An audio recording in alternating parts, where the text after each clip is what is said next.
two, Yes. one. One. All Guess who's right. in the house? You can probably Hi. see. If you can't, look over here. Let me see. My point. No, other way. It's Other. baliktad my cam. Yes. Check Yeah. Yeah. this Yeah. That's out. it. Who we got Yeah. here? Hi. Hi everyone. Hi Leah. You Hello. are like the person of the. I wouldn't even say hour. You're like the person of the lockdown right now. You're the Oh, lockdown hardly. lady. Oh, no, no, no. No, I'm definitely not the lockdown lady, and I don't think I want to be called the lockdown lady. I think the focus should still remain on who it should remain on, Yes, of and course. yeah, We had a beautiful chat, by the way. in jest, perhaps. Then sure, just to poke fun at the whole moment, but on more serious things, it's. I mean, our focus should still remain on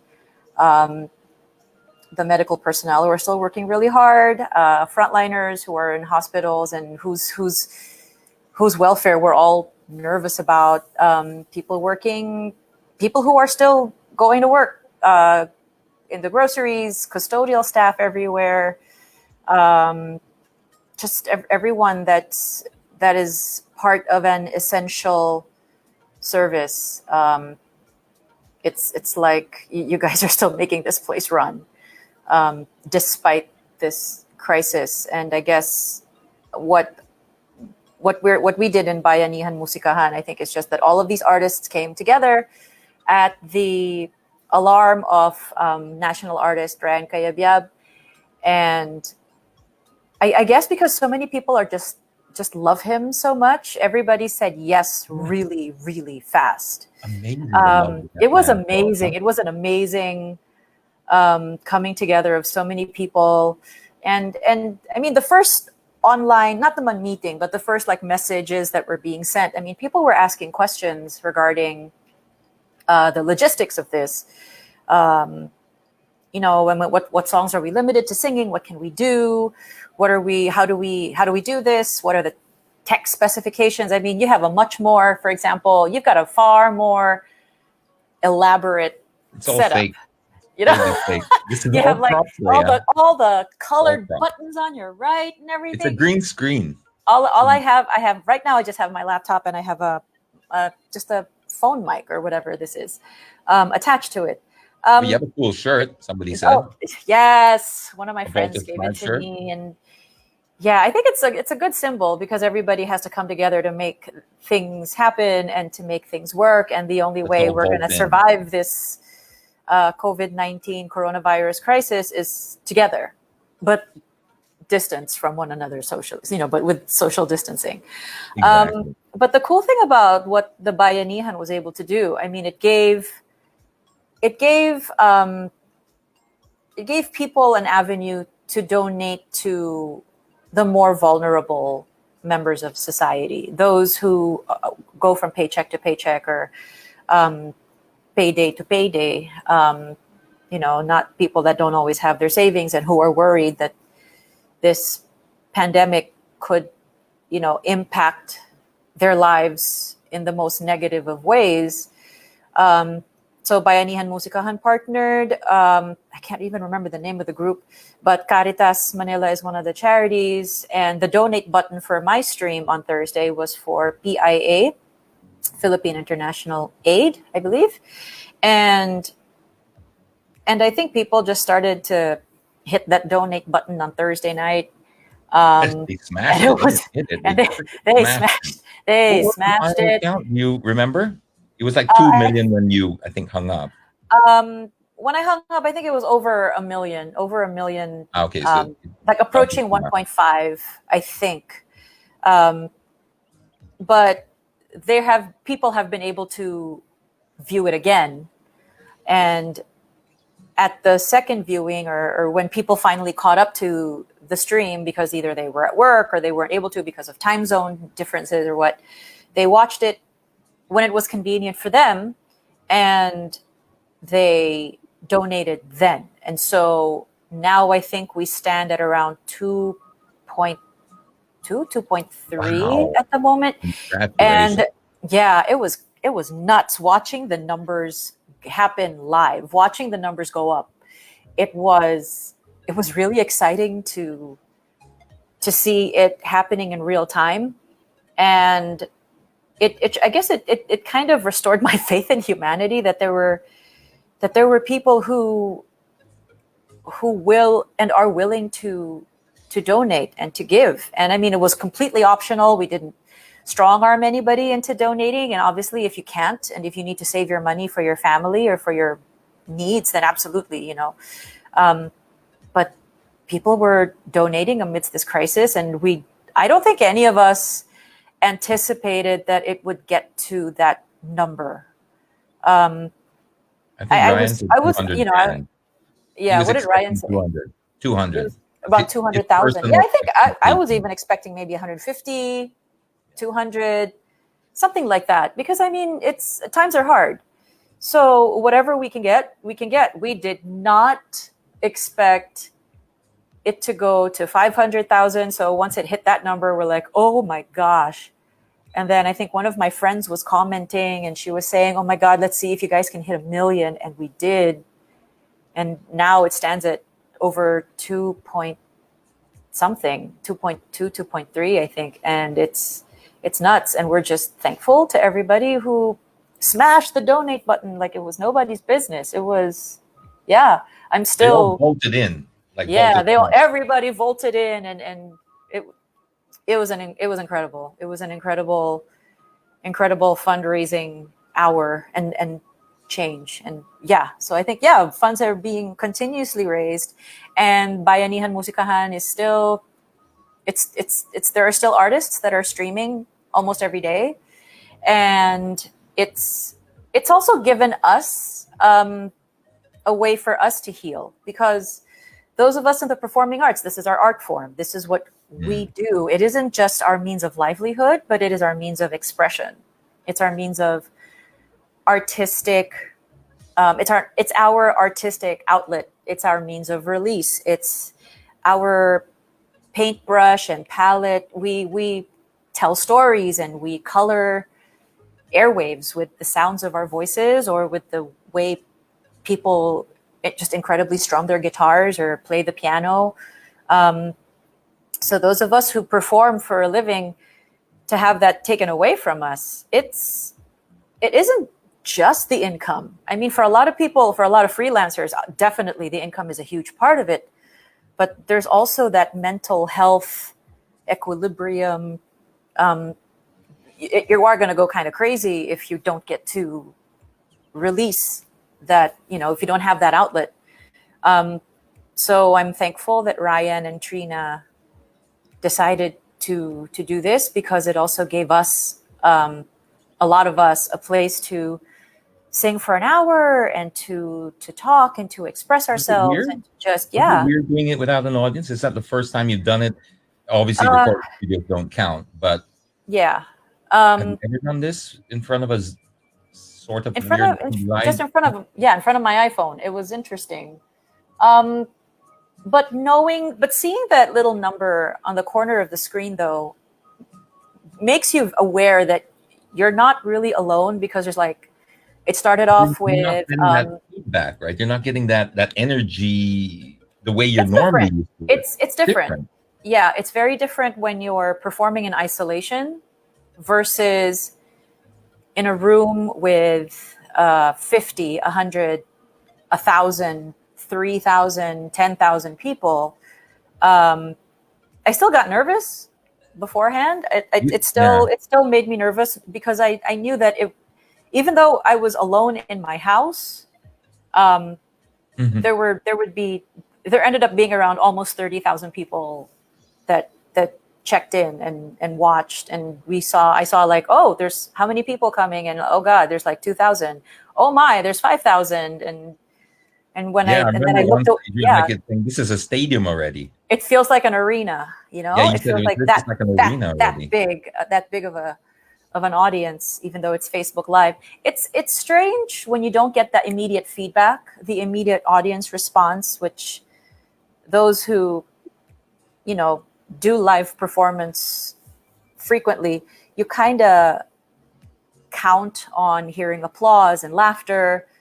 Then you know how things fall. It's like stand-up comedy is the same. I mean, if an audience is laughing, then you know you're doing well. For a singer, if an audience is silent when you're singing something that you mean for them to be quiet, then and even with the lack of feedback, that it's a good thing when you can hear a pin drop in a room. Mm. So it's strange, but I have a pretty vivid imagination, and so it's like, what, I've have a lot of my friends who tuned in, other performers who tuned in that I also knew. So I guess I just imagined being surrounded by friendly energy, and knowing my friends were watching, and that Ryan was watching and Trina was watching. It kind of gave me a lot of comfort that I wasn't doing this by myself, even though I'm alone in my By living room. yourself, yeah. Can you explain Yeah. how the music was done, how it was piped in, or what format you used for that? Oh, okay. Um, it was a really simple, straightforward setup. I didn't have an external microphone. I didn't use one. Uh, the iPhone, I used an iPhone XS Max. Okay. I haven't Well, upgraded it to the 11. I'm kind of yeah. waiting to do that, because I like trading in my When you're allowed tech to go stuff. around again. Yeah, because I like to, I like trading in tech so that I end up not spending all of my money on it. You mean your Um, kids don't have a hand-me-down system, a chain? Because in my house, there's no such thing. They want me to upgrade so that it goes to the chain. right. There's a whole system worked out. I don't even. Yeah. Um, But well, anyway, I don't want to there distract isn't you. there You're isn't a on your chain. I think phone. everybody in my house is already fine with the gadgetry that they have. So I just trade in, and at least it kind of relieves me of the tech. It doesn't get stored, Right. and I end up recycling, and it's responsible.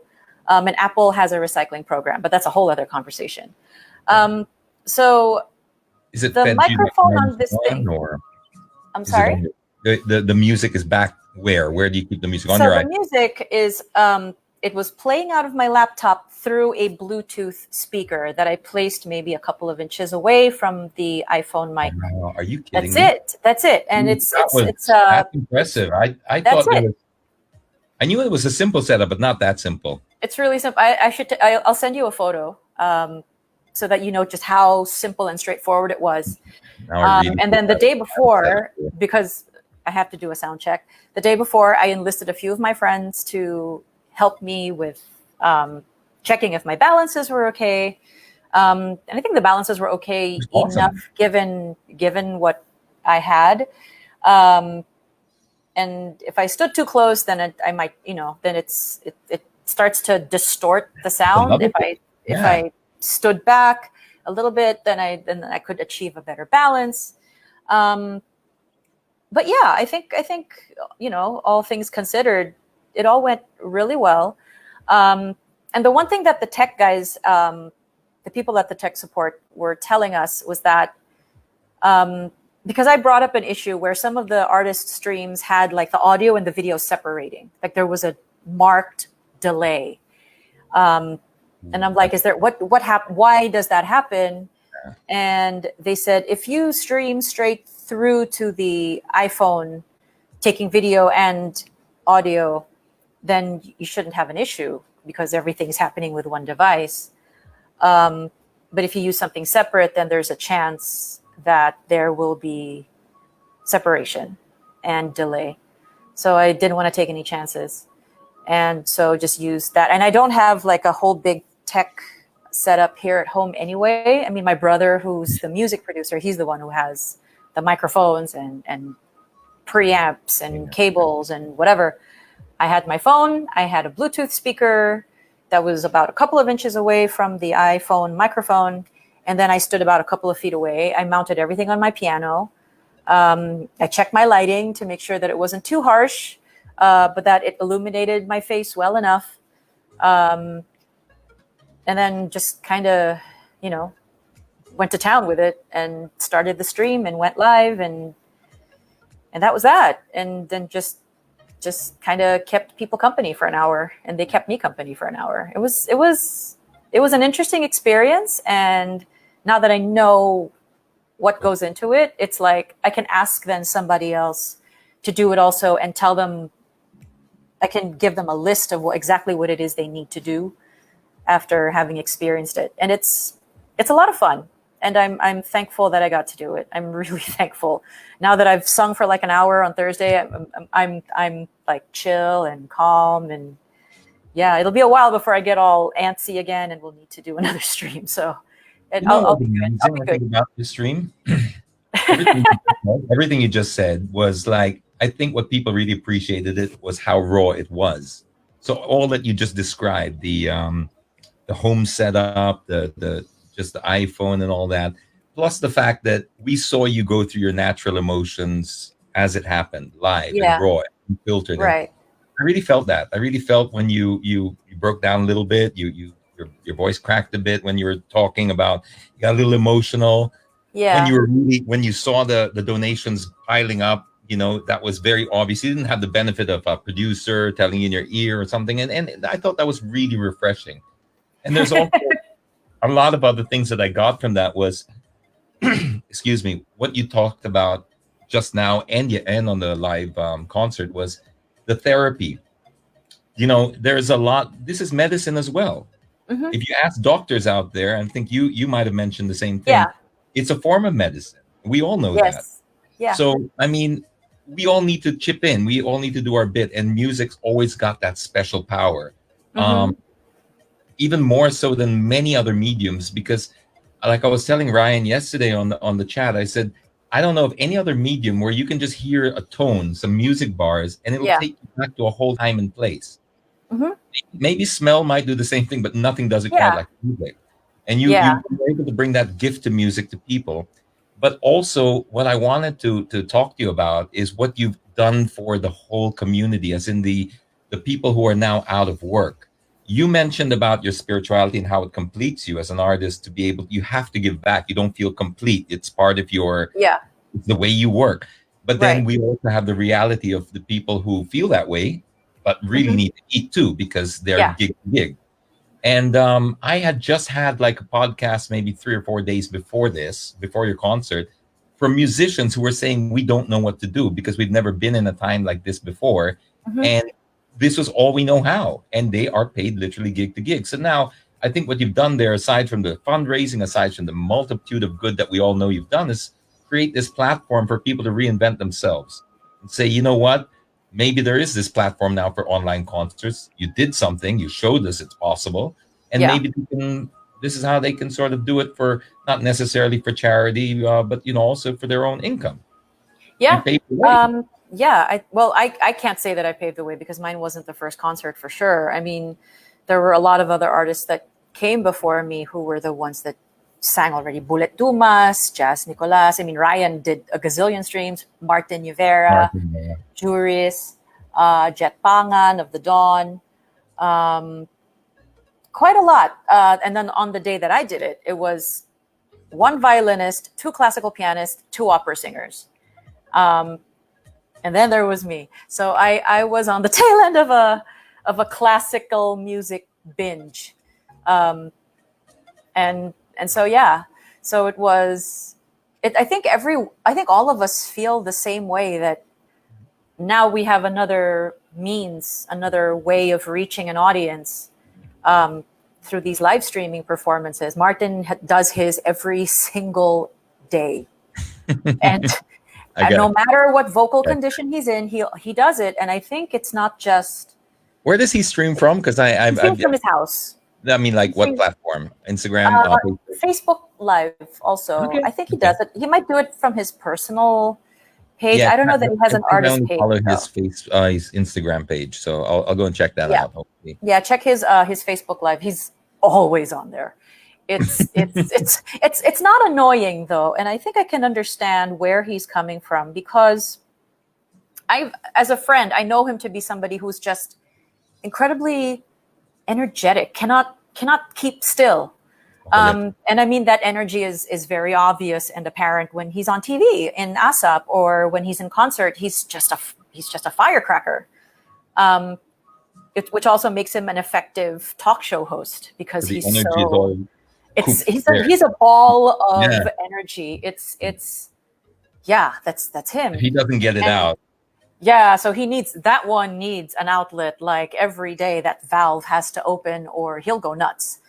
Some of us can stay calm for longer periods of time, but I think I think it's given him a lifeline, and just for him to be able to sing and share stories and to just be Martin, and what you see is what you get. I mean, he's like that in person. A lot of energy, but very kind and very generous. And if people want to watch him, kind of, him in his own element, singing songs, never mind that he's starting to repeat repertoire, by all means, people can watch him, and he's a lot of fun. And his sister comes on the stream as well, his twin sister. She sings backup, she'll sing duets. And yeah, so I think it's given him a place to just be himself. So as to your point, we've kind of done one of these. But I'm hoping that the gig to gig performers take advantage of this platform as a way to make some income. I think there are some streaming platforms where you can buy a ticket, but watch a show from your own house. I think there is that. So I think Do you remember the name or keyword to look for? No, I think the keyword might just be, one of my friends just did this from his living room. So I have to find out how he did it. And I don't know if StreamYard can make that possible. StreamYard. This is what we're on now as StreamYard. I've not tried it or something like that, but I can't see why not, because I've got my mixer here, and I could definitely, especially if I had help, I could definitely plug a guitar or something in there, use the professional mic, and then like we've got backing music now, like going, I don't know if you can hear that. So we can split it on channels. So I've got some music bed going in the background there. I could probably put it would be great if there wasn't so much social distancing. Yeah, I could probably put a performer in the corner of this room and have a lot of conflict. But this is the kind of thing I was talking about. It's just we're in very strange times. I mean, how do you think that this is going to, like, people now? I'm watching the Tonight shows. I love the Jimmy Fallons and the Stephen Colbert. I was watching that today too. How they're and also the Daily Social Distancing show, because I'm a huge fan of Trevor Noah. So, he is hilarious. I think he's funny, and his book, by the way, I recommend his book. Stephen Colbert, Trevor Noah, Jimmy Fallon, Seth Meyers. Yes. Seth Meyers is brilliant. Seth Meyers, I haven't seen all of them, but I think he's killing it on this quarantine period. Yes. He had a awkward phase to get through. He did his hallway, he did his garage. The hallway, and then the echo was just when he went to the attic, so great. Yeah, I think he's in his attic. He nailed it in the attic. It's all of a sudden, because I've noticed that once you strip the production value off, they got to start from scratch, and they're like YouTubers now. Yes. And it's become quite apparent that, wow, all of a sudden, level playing field. And this goes for so many different industries. I'm wondering how these things always happen for a reason, right? I mean, we're designed to evolve, right? So there's no way that we're creatures of habit and comfort. So why are we going to get out of our comfort zone and change something if it's still working? So when something like this comes along and says, you know what, boom, you got to figure something else out. This is where people start. And this is why the power of being able to adapt is so important. Yeah. And I hope that this starts trickling down to our educational systems, is that we can start diverting a little bit of attention to some of the studies that we start seeing are a little redundant already, and focus on making people multifaceted and coping skills and to adapt. Because the modern world now is going to be all about that. I don't think you're going to have not many people are going to enjoy the same career for the rest of their life anymore. I think you're going to go through 3 or 4 or 5. And even within your own career, you'll have to reinvent yourself. Look at the Tonight Show guys and stuff. How do you see it? How do you see it playing out for you guys? Because we mentioned all the streaming apps and stuff. I'm just worried about the techs, the people who are the cargadores, the stagehands. Right. These people. The roadies, the crew. Yeah. Here's the thing. We've had viruses come and go. I mean, there was the Spanish flu of 1918. There have been epidemics, there have been pandemics, and I'd like to remain optimistic in that the hunger for human connection is not going to go away. I mean, as you know, having a bunch of people in a room experiencing a live performer or live performances. I mean, theater's been around forever, for literally forever, and I don't see that going away. I mean, because this eventually this whole coronavirus is, we're going to eventually flatten the curve. I don't know when that's going to happen, but eventually we will, and we'll be able to kind of go back to how we used to do our business. However, that said, I think people are going to be far more careful and cautious. You know, I don't think people are going to have the devil may care attitude. I think people are, at least initially, I think people are going to be really careful. And if I do a big concert, say next year, I'm optimistic. I mean, I was planning a big concert for my birthday from when I turned 50. So I think that's a pretty good, you know, that's a pretty good thing to aim for. And if I see an audience of however many thousand people, everybody with a mask on their face, I'll feel relieved. Obviously, I can't wear one. If the orchestra behind me ends up wearing, because they're all in close quarters. If you do Phantom, you can. Yeah, but still, it's a half face mask, and your nose and mouth are not covered. But if it means that members of the orchestra have to wear the black masks to keep themselves safe, I mean, then yeah, absolutely, and they're available anyway.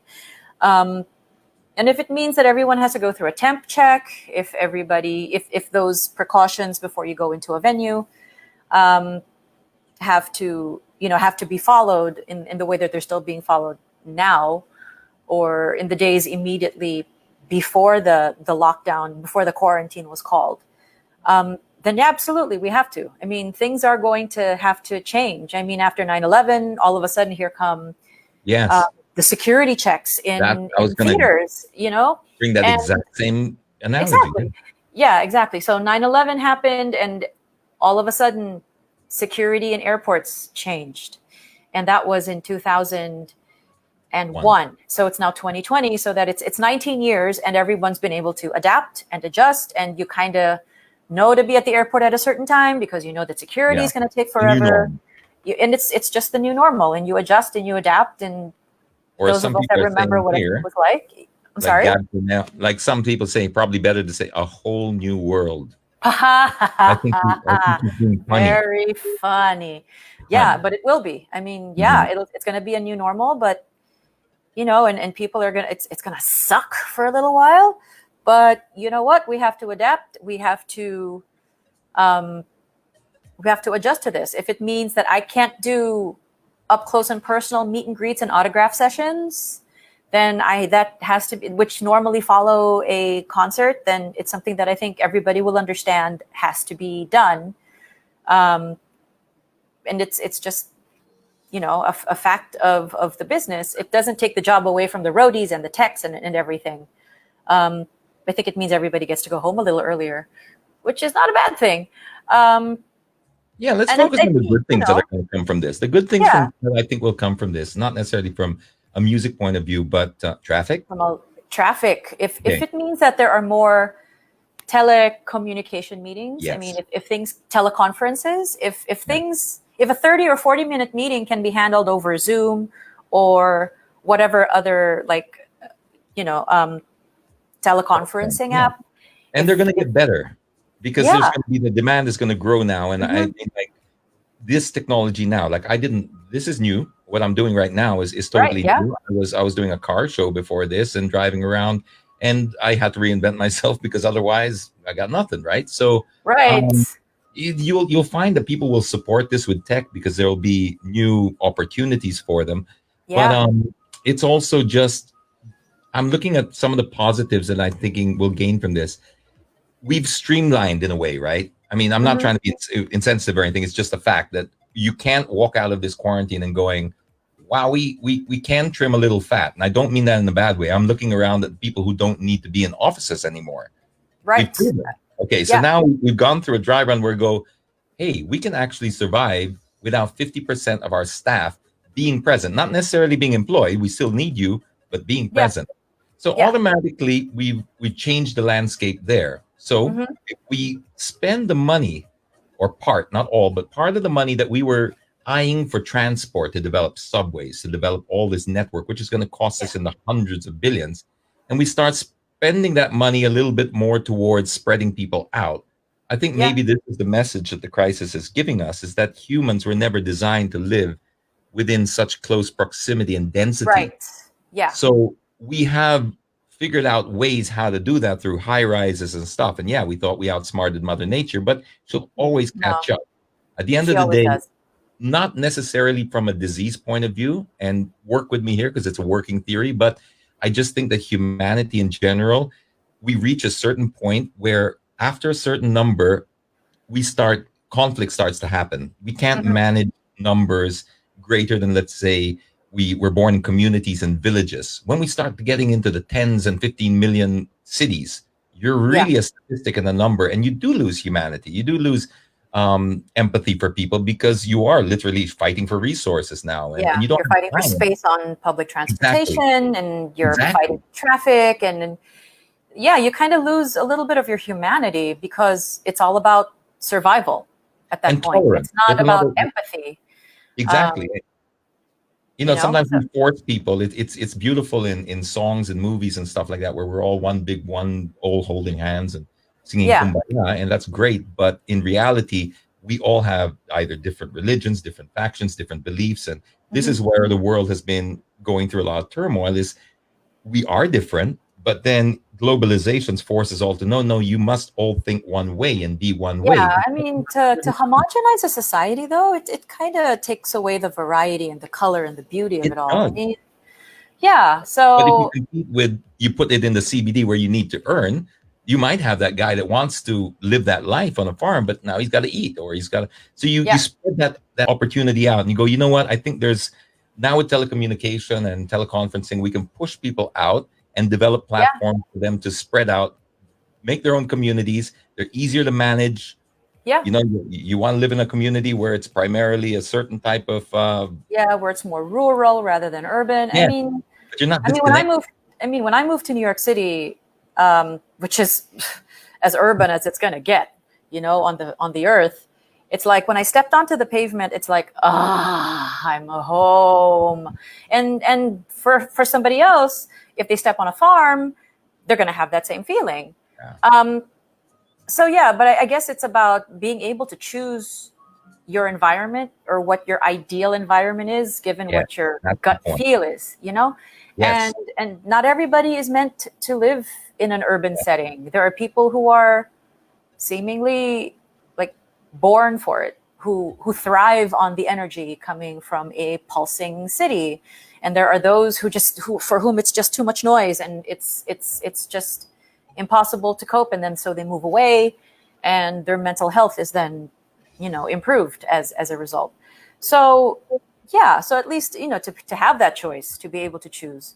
um, but it's going to take a while before we actually get to that point. I think there are quite a few people that actually want to decentralize Manila, to Oh not yeah. have people want to come, Oh to come and congest Manila even more than it already is, but to provide opportunities in the home provinces. I mean, take the U.S. I mean, it may not be the best example, but you, the West Coast, the East Coast, and in certain pockets in the country, it's like there are different urban centers depending on where you want to live. I mean, I have family in California, in New Jersey, in Atlanta, in wherever, because that's where the opportunities kind of took them, and they're all yeah. in different fields.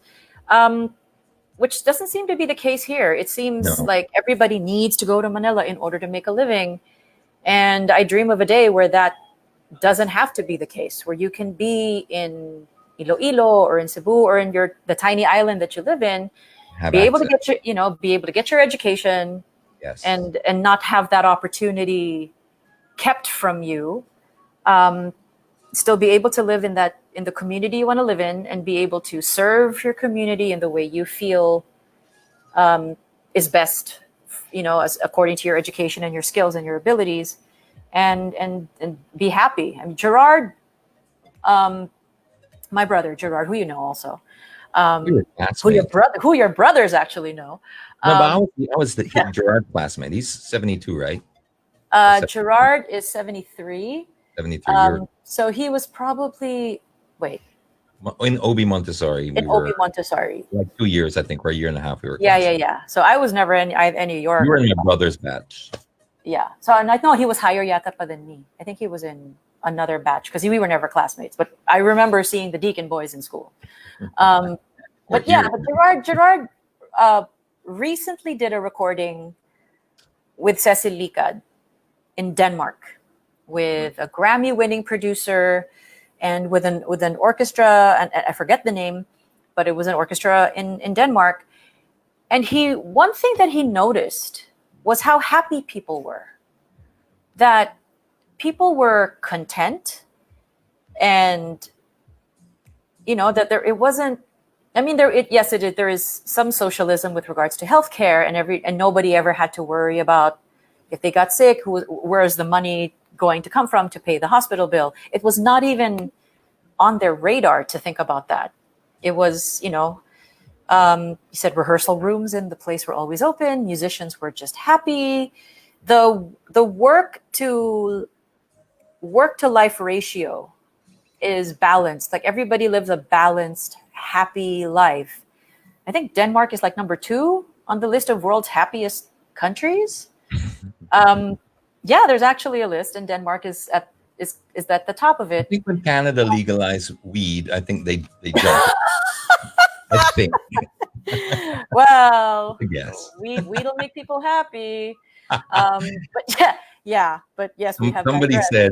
Somebody said this on Facebook, a friend of mine, and it was amazing because I actually was thinking of the same thing, like, I don't know, randomly. Said, what if, crazy, what if, somebody figured out the vaccine for COVID-19 was CBD. Ooh. Think about that. Oh. And then government was forced to irony. The WHO says, listen, it's the only thing that's going to save humanity. We got to put it in the water supply. Yeah, maybe that's it. But maybe you know what? That needs to be a serious consideration. I mean, you got to look everywhere for solutions. You have to look everywhere. Everywhere. Literally everywhere. You just never know where that solution's going to come from. And that's the thing. That's what we're designed to do. See, we're designed to go through these to be able to evolve. This is how Sapiens. Have you ever read the book Sapiens? No. Oh, you gotta. It's a fascinating book to just keep things in perspective of how we evolved, and teach you a lot about modern times, because you'll see the patterns are just very, very familiar. Okay. And yes, sadly, these things have been happening since the beginning of time. So it forces us to adjust, and then it forces us to create solutions. And these solutions later on put us on a whole new level of humanity, because then we're allowed to achieve, greater things, because now we have the platforms that we created. Necessity being the mother of all invention is the early humans figuring out tools and attaching a stone to a stick and making a hammer. Yeah. Exactly. I mean, it goes from that, and it just keeps on. And then also, there's this thing about we're evolving and stuff, but we also have to learn, I think, now who's boss. I think we've always known because we read about it, but we're literally now, this is the whole world at one time going through something that nature is just saying, you know what? If you keep on doing what you're doing, you know who's boss here, right? Yeah. So we are now going to have to put planet first. And when I say planet, not necessarily mountains, rivers, and organic matter that we talk about, but humanity, etc. It's like, we cannot keep planning around ourselves, because if we don't prioritize this, Mother Nature, she's our mother. And the last 100 years that we've been going through is like puberty. Humanity's been acting like teenage brats. And every mother will forgive for a while. But at some point, the party's over. It's like, you want to continue doing this? I completely understand. There you go. That's how I see it. I see it as a mother, and we being her pubescent children, they're going nuts. Disobedient. Like, you saw the film clips of the kids on spring break who intentionally, willfully defied the quarantine orders and went to Florida and went to the spring break. beaches. Yeah, I I'm made like, a video yes, about that. I don't get it. I don't, it's like, I don't care if I get it. If I get it, if I'm like, oh, these Nothing idiots. can And stop so, me from partying, dude. There's one guy yeah, like, but get I wanted to, Corona, get Corona. I wanted to smack that kid upside the head so hard. My eyes, I Did you was see making the the loudest eye influencer? rolls watching that video. I'm sorry. Did you see the influencer licking the toilet bowl? The Ah, coronavirus challenge, the public Jesus. toilet bowl. Under no circumstance. COVID or no Whatever. COVID, but it became. She started the trend, and then she ended up in hospital with COVID-19. Okay, but Among other things, I'm sure. yeah, and I'm people, sure of course, were picked up a really whole pissed. lot They're of saying, other "Why did you give bacteria. her a What an bed? idiot. What an idiot!" Yeah. But this is what it brings out the best and worst in humanity. We're seeing that now in Yeah, all absolutely. countries. I mean, I don't want to get into all of that, but yes, it's showing how the world is. Everyone's now performing into the same tune. It's like who's gonna dance best. This is like, wow, perfect, like an audition. Who's going to adapt to this? Yeah. Who's going to adapt to these new So circumstances who best? would you spin your chair around for? What country? So far, you like the way I had this discussion with my husband, like at yeah. the dining table, not necessarily using this voice analogy, but we're looking at all these countries, and we're seeing that the Asian countries, especially those that are mask wearing cultures, are the ones who seem to be doing pretty well. Asians. Because the Asia, yes, right, the really masunurin, compliant, obedient. Well, maybe it's not so much out of compliance or obedience, but it is more of the mentality of, okay, my community first before me. Yes. I mean, there are cultures that Japan. cultivate, let's think of everybody else, because in Japan. thinking of everybody else first, then you benefit from And that it. you notice that in Japan it's a very deep mindset in everything that they do. Design, government policy. It's always even the tipping policy when you're in Japan. Yeah, it's like for example, you go to a spa and you get a massage. Never ever tip the massage therapist, because it's like, I read this somewhere. It's like, no, this is the price we agreed on. This is the service I will give you.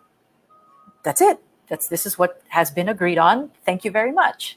Yeah, they don't want you to feel imposed upon.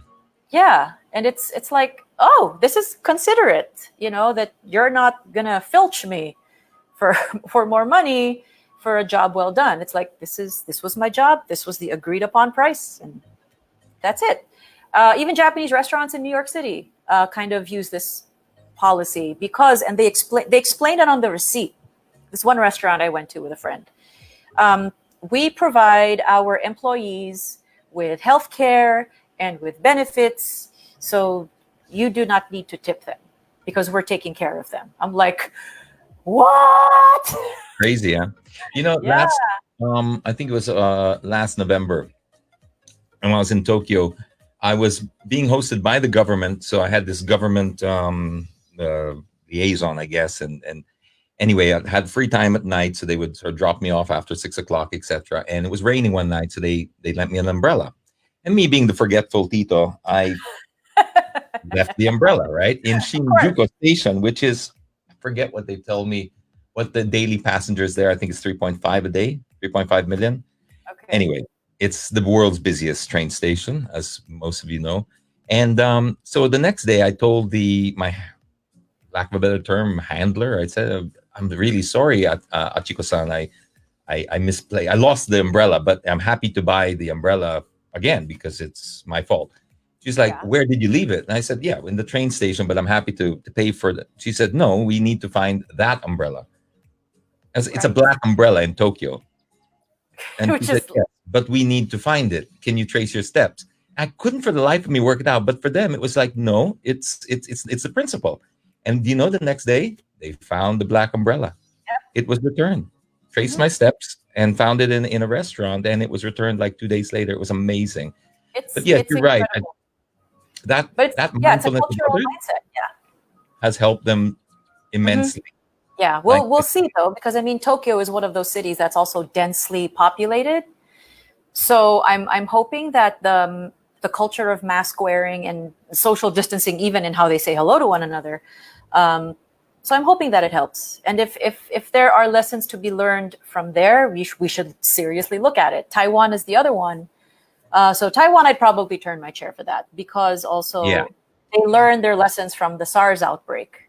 Yeah. So they were ready. They were so prepared. And I think they were able to keep the infection level down. I think they are the model city right now. Singapore, I think they're able to. Here's the thing. You'd think it's a violation of human rights to have all those cameras in Singapore. And I think now it's proving really useful. You'll be able to find anybody. You know, if you can't figure out your steps, I think the government will be able to figure it out for you. And I mean, I don't know if that's true. It's a good thing and bad thing, but now it's good. Right now it's a good thing. They've been sending out WhatsApp messages to all the residents.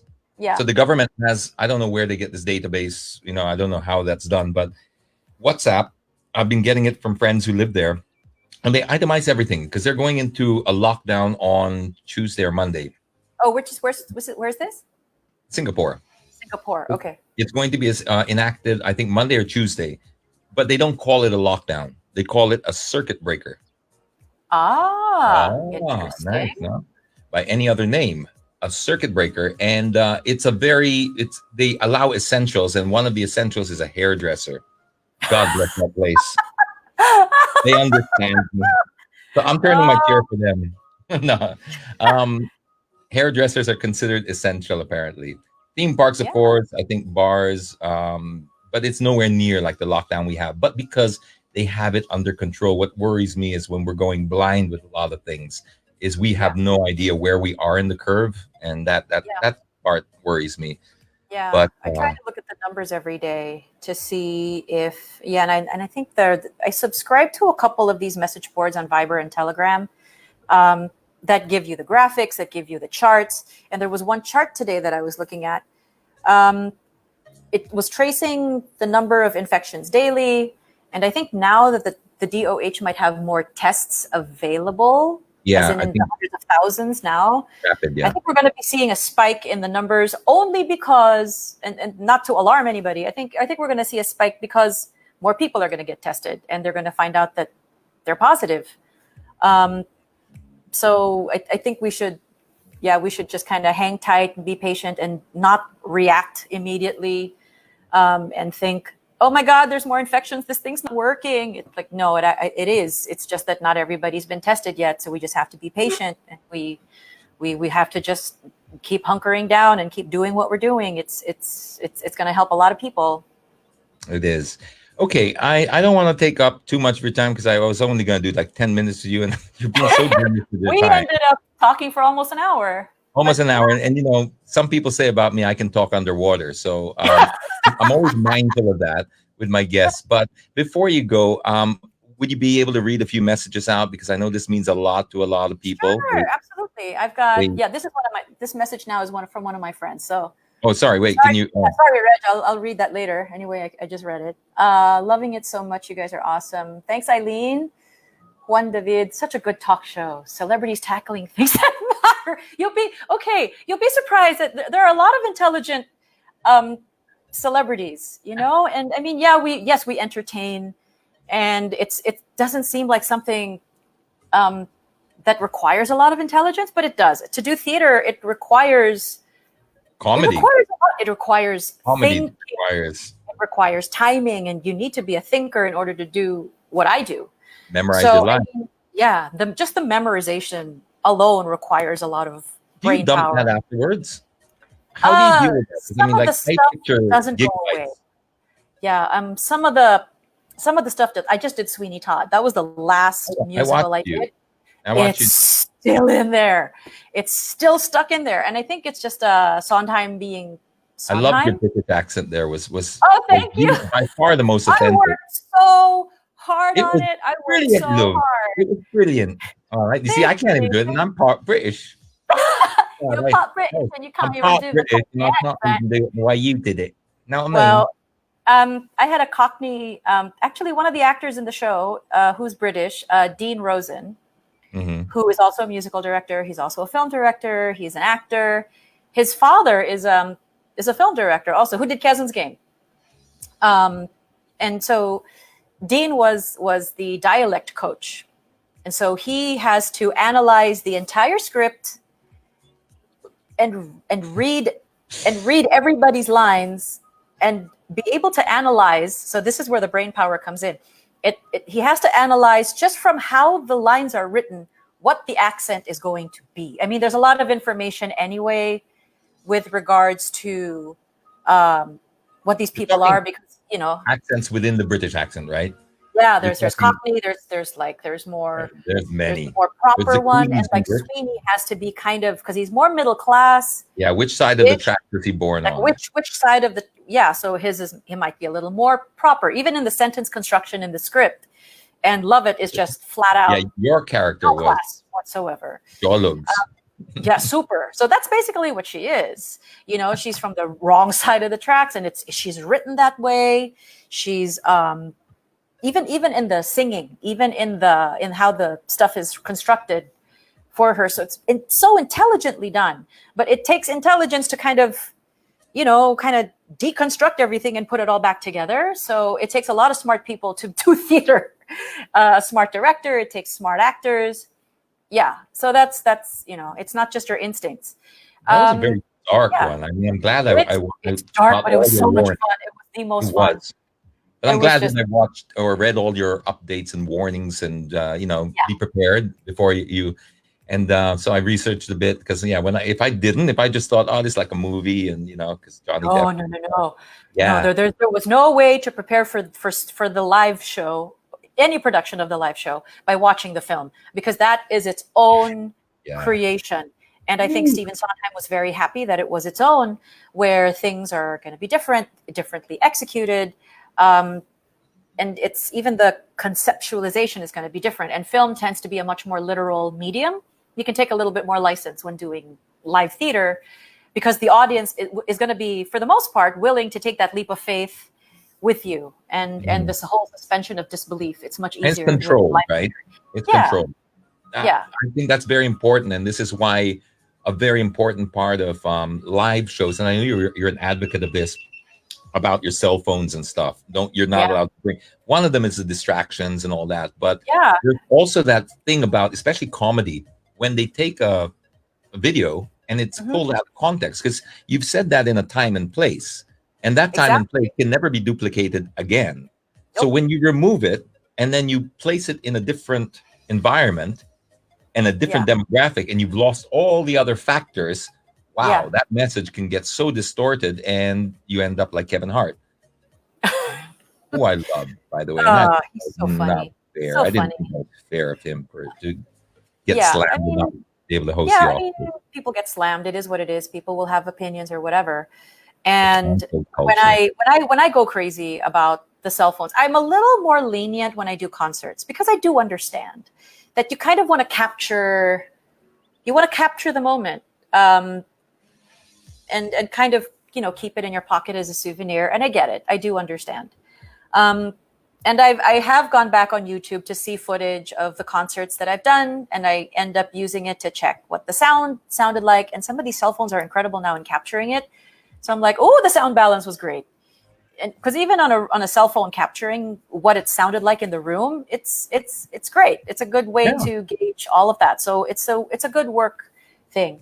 But when it's theater, when it's musical theater, when it's straight drama, that's when I become a Nazi, and you have to please turn the phones off, because we're trying to create an atmosphere for the audience. Suspension. We're trying to create suspension of disbelief, and we're trying to create this environment. And when the phone goes off and we see it pulls not just us out of the action, but even the audience and those directly around that person with the phone.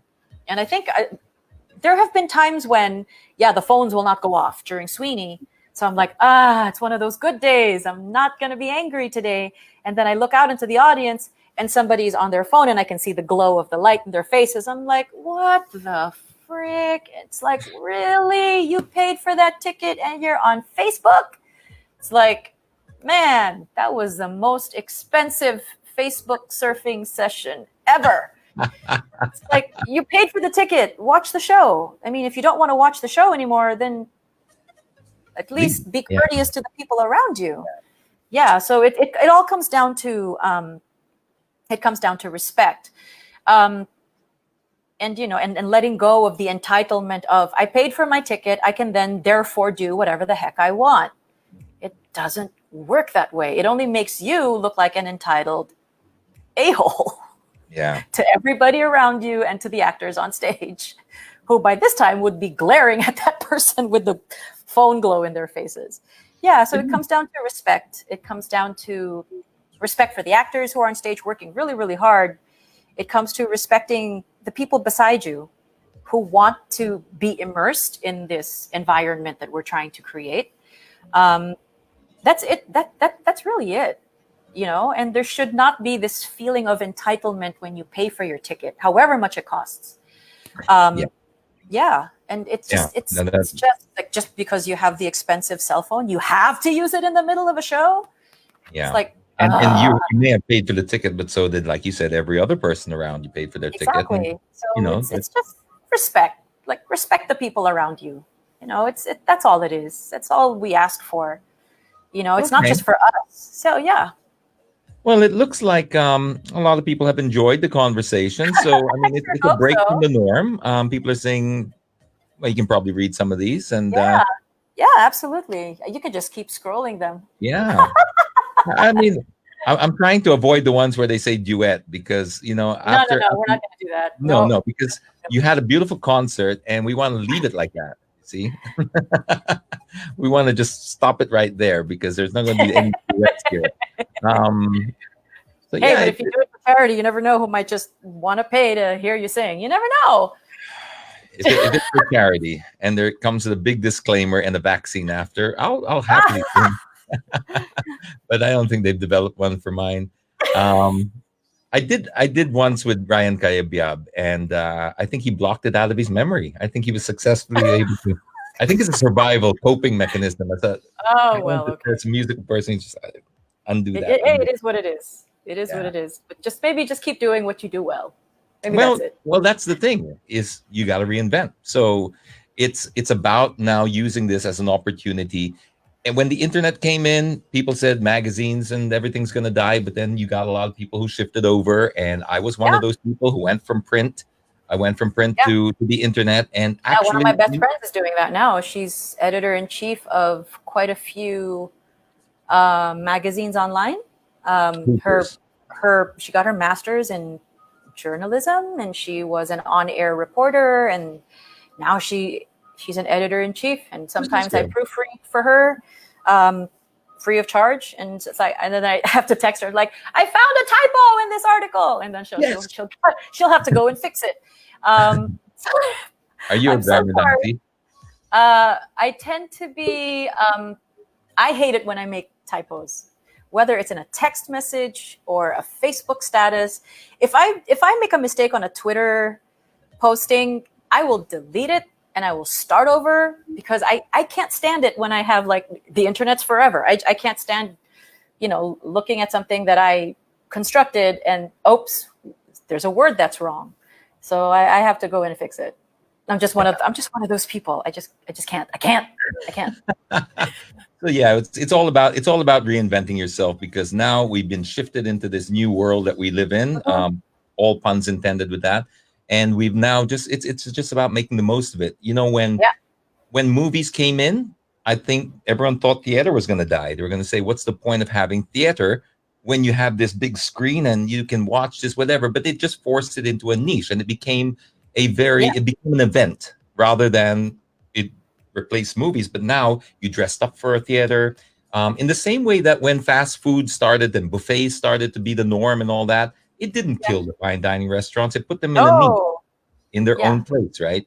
So this is what's going to happen, I think, with a lot of industries. You're going to see a lot of hosts like this that are probably going to start doing it from home, tweaking it up a little bit. And then you're going to see musicians doing online concerts. You're going to see, I'm excited to see what's going to happen, because humans can be amazing. Yeah, you never know. I think there will always be a place for live concerts and musical theater, because, it's nice to be able to enjoy something, because I like being an audience in a theater where I'm shoulder to shoulder with someone that's experiencing something, some kind of emotional release at the same time that I am in the dark, and we're both sobbing at the same time, and you hear the sniffles coming from your right or from your left, watching this scene that, and there's something to be said about watching people, like actual people 20 feet in front of you creating something. There's something to be said about that, whether it's in concert or whether it's in musical theater. Whenever I go to New York, I make it a point to watch, like, every day at least a show, because of what that does. It's inspiring to see it. It's different watching, say, a theatrical experience on a screen versus live. It's like, because it's actual human beings doing it right in front of you, and there's a sense of awe and wonder in that. And I have only the greatest respect for people that perform 8 times a week. I know what it's like to do it 8 times a week, so I'm on both sides of that. I don't think that's going to go away. There will always be a place for live entertainment. But I'm excited to see traffic go away, or at least kind of, back away a little bit, because then teleconferencing for meetings will then be the norm. And people can then do all of their work from home. They get to spend more time with their families. They don't have to spend hours in traffic trying to get to the office, only to have to spend hours in traffic getting home from the office. I'm hoping that it does change that landscape for the corporate, for the corporate person that if we push it, dreads the traffic every day. I think there has to be some sort of will to do it. I think this will create the will, because this was even if you look at just from a very selfish point of view, so never mind trying to save the world, but you're just trying to look at it like, we can't go through this again as a government and as a big company. We have to protect ourselves from that vulnerability. So now we're going to create the proper work from home programs, because at the moment it's still treated like a special occasion. I made typhoon working from home. Or sometimes when you say you're working from home, people look at you like, yeah, really working from home, work from home. No, it's a real thing. And now we'll figure it out. I mean, the laptops are so capable of so much. I mean, they are. Do you know who Nas Daily is? Who? I'm sorry, who? Nas Daily. He Yes. Oh yeah. That's 1 minute. See you tomorrow. Yeah. All right. He's here. Oh. And he wants to That's funny. That's 1 minute. See you tomorrow. How did you? Oh my gosh! It's him. It's really him.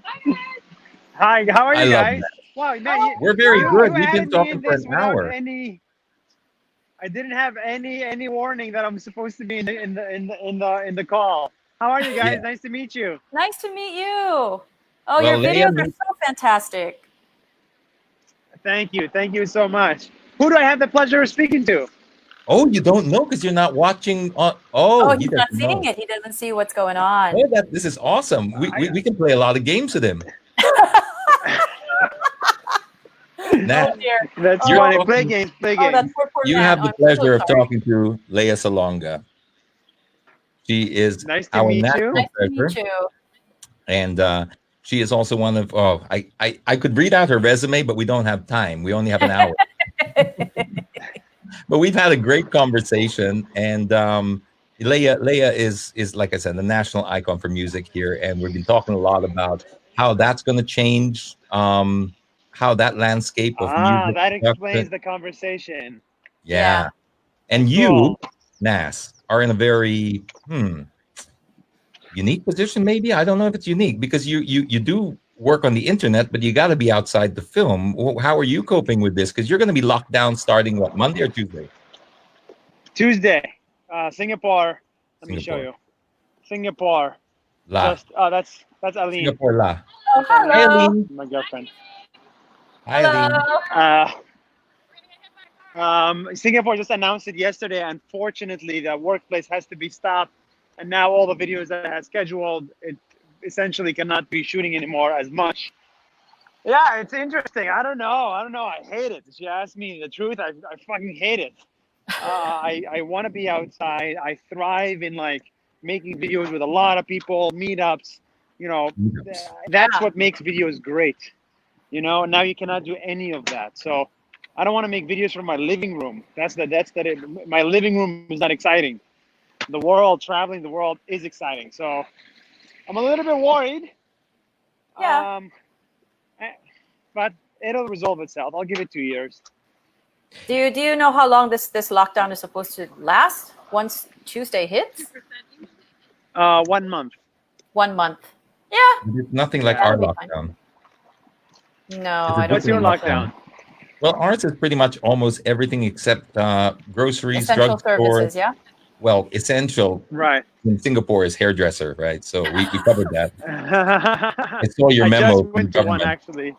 You just came from one. So there's a hairdresser. Good for you. I just came from one. But So how are because you it going to will be reinvent lockdown. yourself, Nas? What? Or how are What? you going to reinvent yourself if the world will never be the same again? I mean, the issue I see is that right now people's interest is only in the pandemic. So for the next few months, really, whatever song you release, whatever video you make, people just don't care about it. Whatever social issue there is, like imagine someone stirring up a debate on like, I don't know,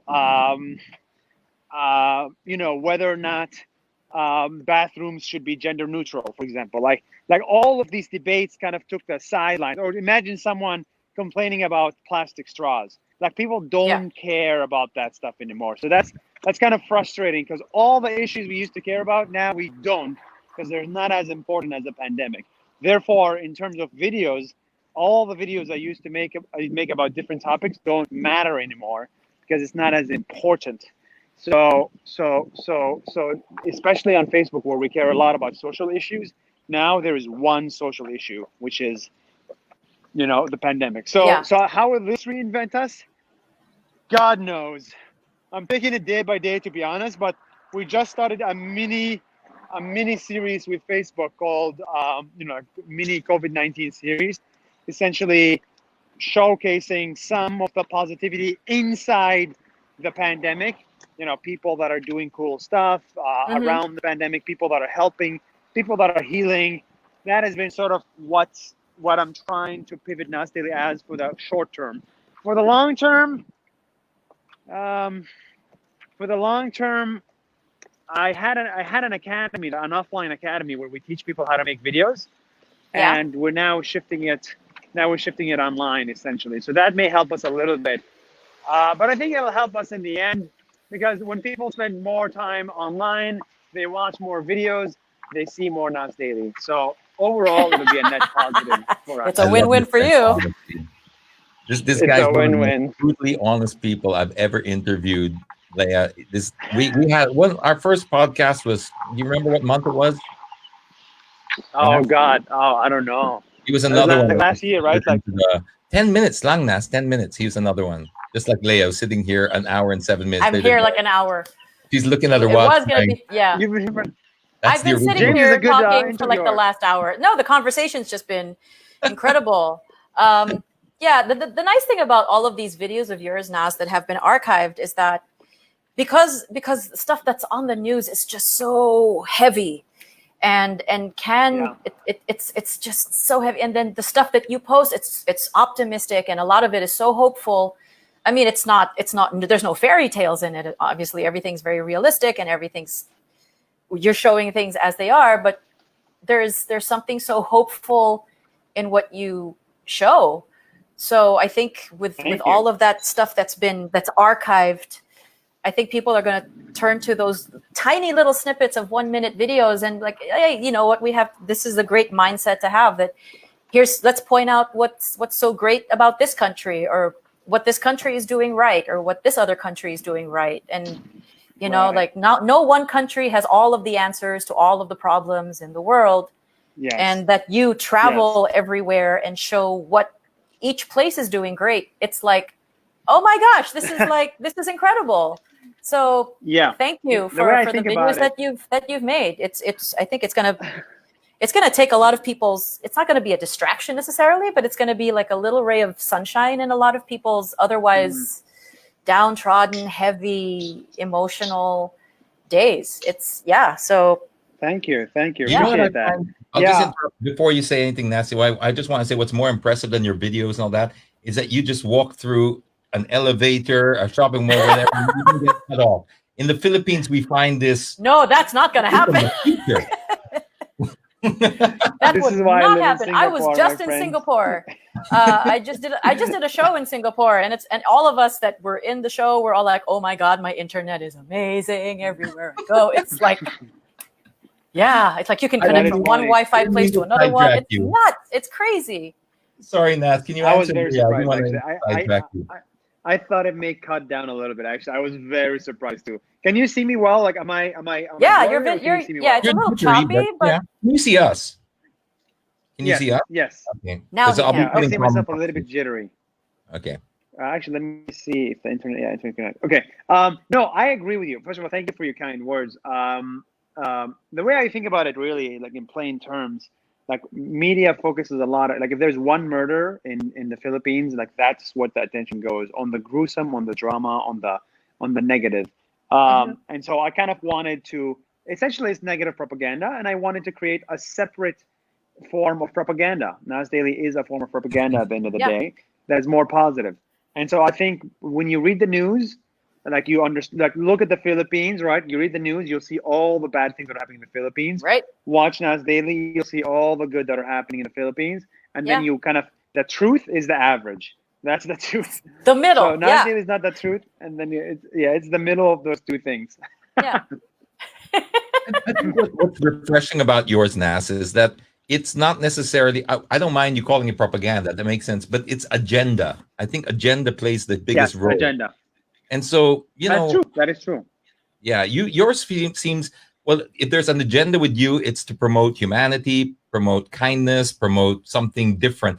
I want to tell Leah this thing, but this is about you. But what really impressed me about one thing that Nas said in our last podcast is I asked him about Trump, and he said, Okay. "Oh, I'm obsessed," and I was like, "What? You don't strike me as the kind of person that would be obsessed with Trump." He goes, "No, it's about this," and it really stuck with me. He said, "It's not that I'm a supporter. It's nothing political. It's just what I'm fascinated by with Trump is how he's able to hijack any conversation. It's the way he frames things, right? You said that to me, Nas. He said, as a videographer, you frame things. Now, if he could just use his powers for good instead of the other way, it would be great. But how he's able to, let's say, get the whole world talking about the wall or Kofefe. Yeah. Right? Amazing. It's amazing. Yeah. It's Could you imagine if he was able to divert to something substantial? And that's what, can you finish that thought off for Leah? Because I thought it was a brilliant point. Yeah, that's actually quite interesting. Yeah, Because, I mean, we're in the business of attention. You said that every politician, they might have good intentions, but blah, blah, blah, blah, blah, blah, blah, blah, blah. Scientists with their white coats might be brilliant up here, but blah, blah, blah, blah, blah. And we don't get the message. Right. So you as actually, I just made a video about that last there month. You go. Okay, go ahead. It's incredible. I mean, I believe if a tree fell in the forest and nobody saw it fall, many people will say physically the tree fell. That's the truth. But we live in a world where the tree didn't fall, because if there's no attention given to it, the tree just did not fall. And that's the thing about governance. I think politicians can just pretend there is crime, pretend we need a wall, even if we don't need a wall, and everyone will agree with that. So I mean, we're all three of us, I feel like, are in the business of attention. Like if you're an artist, if you're a creator, like our business model is attention. The more attention your creation gets, the more successful you are. It's as simple as that. As a podcaster, as an artist, as a politician, as a video maker. And if you look at it, where does all the attention go? Because there's a finite supply of attention. Well, it really goes to the people that are really good at grasping it, which is the Trumps. And so how can we use them or what they do to get that same attention for what we do? And that has been the hardest question to answer for the past 3 years of my life. If anyone finds the answer, please let me know. Yeah, but you're able to make people focus on something that, wow, it's so simple. Or yeah, it's all about just focus and framing. And then if you get their attention to that, it's we're uplifted. I mean, your channel now has what, 15, 16? What's the latest now on that? 15. 15, but we're building new channels. But the main one is 15 million 15. for Nas Daily alone, and that was done, Leia, in how many years was that? 2, 3, 3 years. 3 Over years. the 3 course years, of something 3 like that. years. Yeah. Can you Yeah. tell Leia about your Um, first meetup here in the Philippines?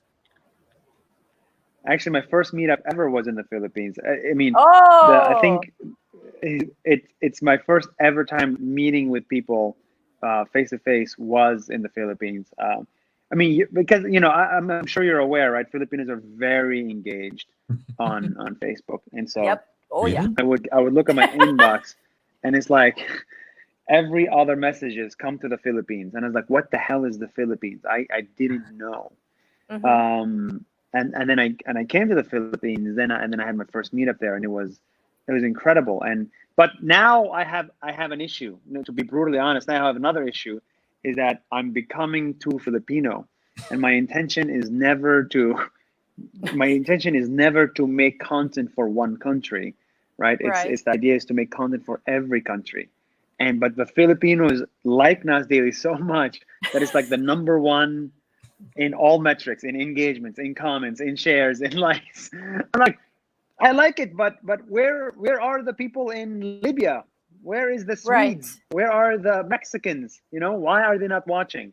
And how can I make them care? So I think maybe we've been able to get 15 million followers, and then to some extent that's success, but it has not been a success on a global level yet.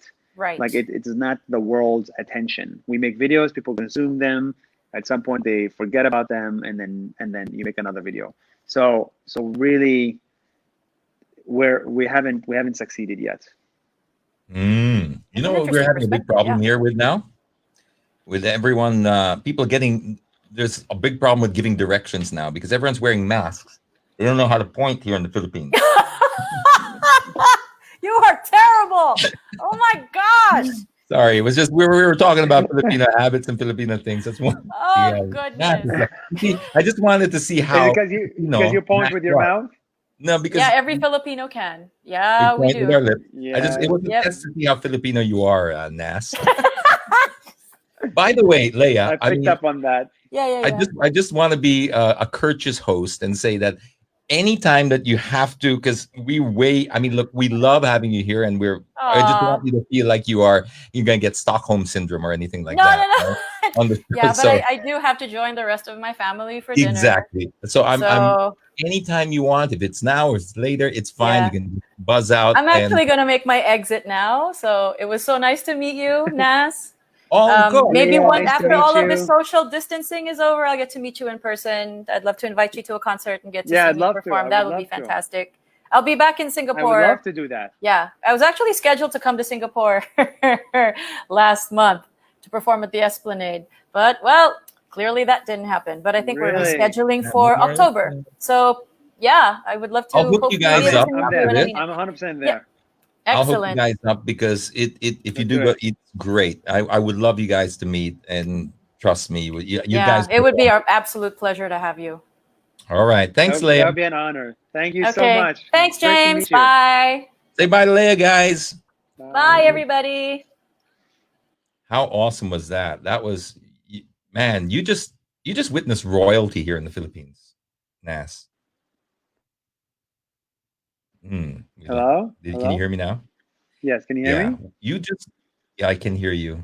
You just witnessed royalty. Am I my friend. choppy? Your video is laggy. I think I did. My You video is did. laggy? Let me It's see. laggy. See if you can go Wi-Fi. Let me See if see. that gets better. I mean, the audio is at Yeah. least good, but Uh, the audio because at I'm least is still using very good. right, because I'm using this Safari thing. It's not the native Facebook app. No, it's not. You're So going it's kind through a of website, just helping out a bit. But anyway, it's working. If you let can mount. me try one second. Let me try one. Yeah, well, last. Always smart and talented, Leia. Thanks for your time. I'm just going to read some of your comments here. Filipinos joining engage on Facebook is an understatement. Absolutely. Wow, I can't believe I feel bad how that I didn't know I'm going to be. she didn't know you were joining either. It was just a complete surprise for her, and she was just like, And it turns out I knew she would be anyway. I mean, we didn't talk about her or anything, but if you're in the Philippines and you don't know Nas Daily, it's like not knowing the national anthem in a Sure. way. It's kind of weird. Maybe you can try the link again. Maybe I'll remove you from the stream first, Nas, and then try going up again. Let me just check all these messages here. People asking for tickets and stuff like that. Okay, let's put Nas on again and see if this is a bit clearer. Oh, super clear. Yeah, that works. Works very well. How about us? Can you hear us? Yes. All right. Oh, this is way better. So yeah. Okay, I think this super is better. clear. Super clear. Oh, yeah, man. there we go. You have no idea. Good. You have no idea. Like, you were in the company of, and this is no exaggeration, this is Filipino royalty for us, because global Really? sensation. Yeah, Lea Salonga is a national treasure in terms of like her Disney. She sang, I can't even count the amount of Disney songs she sang, from A Whole New World to Miss Saigon. That's not Disney, but she's just epic. She's one of the judges on The Voice. I don't even know where to begin without it. Just seems anything I say that she does is going to not just quite accurately describe, but she is wow. Yeah, she had a concert last night, Nas. No, I'm so glad you met. Feel bad. Don't feel bad. Don't feel bad. This is you were put on the spot, and I wanted to tell you that the reason I had her on the show is because last night or the night before, she had a concert on Facebook Live, right? She just in her lounge room with her iPhone, and she had a Bluetooth speaker that she put near her iPhone, and she sang. So that's all she did, right? No wire. She didn't even have like what I've got over here, like a mixing board and all that. She just sang from her iPhone. $2 million she raised in one concert through the donation. She didn't. Yeah. Just from in the comments. $2 million in the Philippines, from the Philippines. Well, it's Facebook, so I mean, it went everywhere. They didn't geo-fence it to the Philippines, but I gather most of it was Filipinos donating. But you never know, because Lea's got a global audience like you. She's not restricted to just the Philippines. So her and she was an artist performing. The idea came from another national, who's literally a national artist for music, Ryan Cayabyab, who developed this program.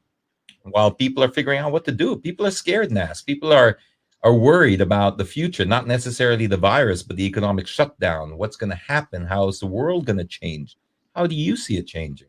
You're a smart guy. Drop some truth bombs. Come on. What a question, James. I'm going to throw coins at you. What a question. What's the meaning of life? Low-hanging fruit. Low-hanging fruit. I mean, the truth is, I mean, I lost 50% revenue from my business. All the other clients, many of the clients dropped dead. I mean, look, the way I think about it, from a business perspective, a lot of things were overpriced. A lot of companies were overpriced. A lot of talent was overpriced.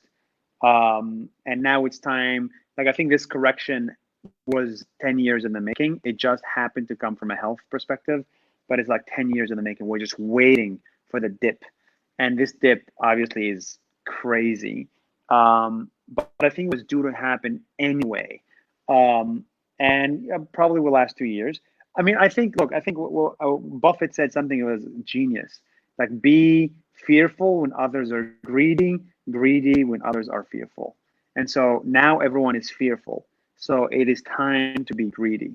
It's time to go and hire people. Well, the minute the health scare is gone and now we have an economic scare, then it's time to go and hire people. It's time to build stuff. Because it's opportunistic. It's opportunity will not come any year. So yes, there'll be a lot of suffering. We're suffering right now, but maybe that's for the better. I think change is painful in any given scenario. Change is always painful. When Amazon started, right, change was painful for libraries. But now we have a better life with online books and online ordering. So everything is painful, and now we're going through a lot of pain. But I think we'll come out of this better than with how we were, assuming coronavirus is not a health scare. Assuming we figure that out. I'm going to go down a little rabbit hole with you because I know that you enjoy these types of things. Do you subscribe to any conspiracy theory? Any what? I'm sure you've You heard break the up a little bit, conspiracy. by the way. I'm sure you've heard of the conspiracy theories, man-made, etc. Uh, Do you subscribe to James, any no, of no, them? no. I know. Yeah, yeah, yeah. What's your James, I can hear you, but I can hear every other word. By the way, so I'm okay? trying my best. All right. Do I subscribe to any conspiracy? No, I hate conspiracy theories. I hate them. But tell me, what's the latest one? No, I mean I don't think it's latest. It's just mostly people are saying that this is man-made deliberate virus to shut down the economy of the US. China has the vaccine. I mean, that's just one of many floating around. I just wanted to know if you're the kind of person that dives in there or you're just like absolutely not. I don't I despise the conspiracy theories. I'm not a fan at all. There's a lot of conspiracy theories about me. There's a fake tweet coming. I mean, there's conspiracy theories saying that I am a Mossad agent, an Israeli agent, saying that I am a secret service working to establish Israel's presence in Southeast Asia. Like, there's all this crap conspiracy theories. Not a single one of them was true. There's another conspiracy theory saying I'm sponsored by the Singaporean government. Also not true. So there's another one that came out last week saying Aline has coronavirus. Also not true. So more often than not, I mean, almost always every conspiracy theory is wrong in my book. Now, and every 10 years I'll be surprised. I'm like, oh my God, 9/11 was an inside job, but but even if that happened, it's okay. It's completely okay, even if it's true.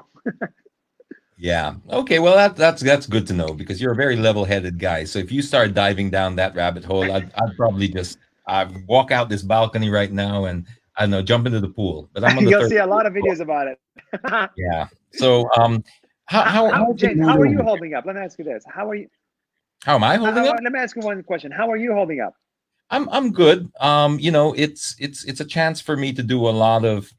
I'm in a lot better shape than most people, so I speak from a very different spot. Everyone's going through a different challenge here right now, and mine is nowhere near as bad. I also lost a massive chunk, Mm-hmm. but I can't say it in the same way that people who are living paycheck to paycheck.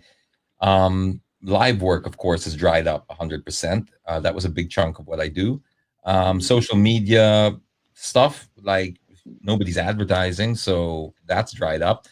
But thankfully, Yeah. I'm able to just ride out the month. It's going to be, just ride it out. But now, emotionally and mentally, I haven't hit the boredom stage yet. I haven't gone crazy because I've been trying to reinvent exactly this whole studio. I'll give you another view. Right. Check this view out. Um, I'll change the cam. Is this the same studio I was in?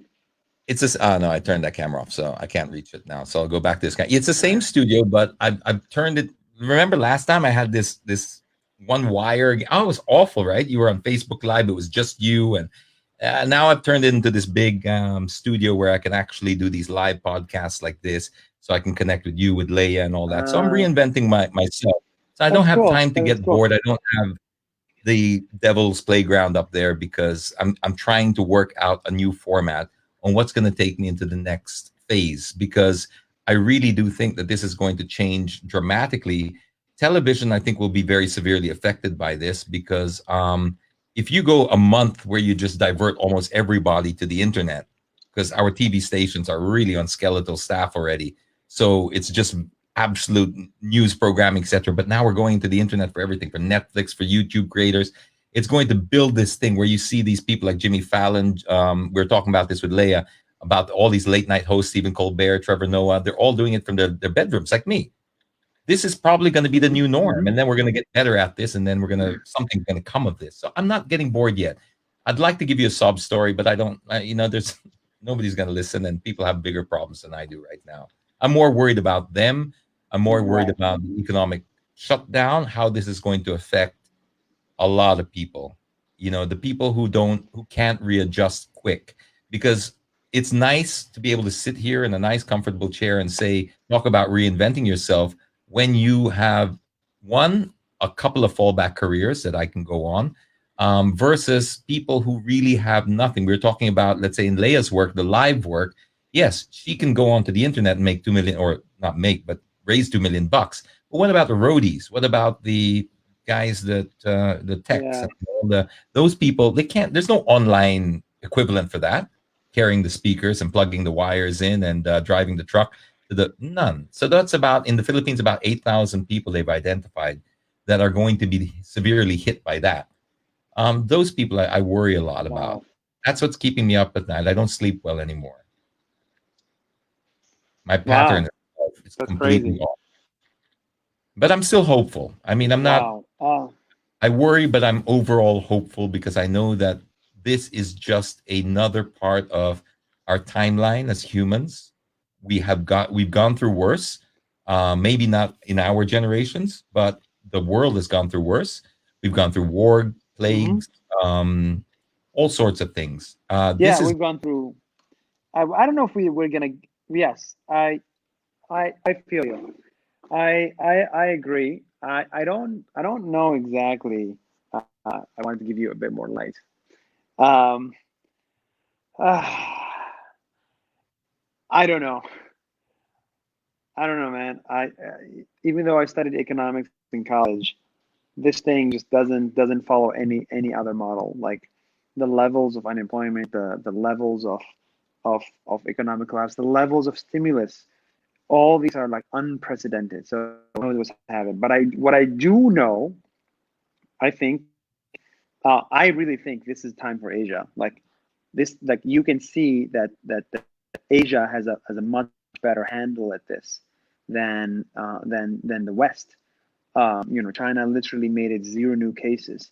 Japan, Korea, Singapore, like those four countries together have like essentially. I mean, they haven't beaten the virus, but they were much better prepared for this. So you don't see that are happening in Europe and in the US.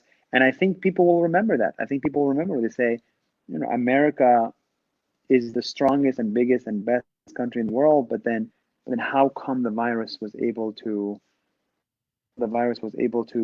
perform such damage? So I think a lot of people will start like, instead of hating China because of the virus, they'll think of it as much stronger. And I think that this is like the new era of as you see, right? I'm always hopeful. There's just out of this, or the creators or whatever. It's like looking at the glass 98% empty or 2% full. And that's the point of Nas Daily, is to look at the 2% full and try to make it all the way up to 50% full. Um, yeah. So, what's the mood what like do you there? Because you're not going. the What's mood? the mood in Singapore like? Yeah, are they? Because your lockdown is so lenient by comparison. They even call it a circuit breaker there, right? They don't even call it a lockdown. Yeah, it's called branding. Yeah, first time I've heard Um, that. Brilliant, actually. I think the mood, honestly, I think the mood is not as bad as other places. Like it's not For one, you something don't have urban to poor. complain about. We can leave our houses. We can still go to work until Tuesday. You don't have people Schools going were hungry. until. Sorry, There's no hunger. There's no urban poor in Singapore or hunger. I don't think. I mean, the levels are not like Yeah. in developing countries like the What? Philippines, Indonesia, Yeah. Vietnam. The Philippines, our predicament, Nas, is the virus is invisible. The hunger is real. It's right there in front of them. They're Yeah, literally. How do you explain to a person that can't eat to watch out for something that he can't see, may or may not get him? yeah, That's where it yeah. gets really sobering, for me, and or I think We for may most. get a civil war. You know, it's It's very. it's we're living in a powder I, keg. I mean,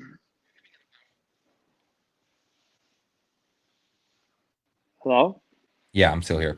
Yeah, we're living in Oh, we're go living ahead. I in thought a you say. powder keg right now, and so any little spark could really set things off. Because you're right. I mean, people are desperate.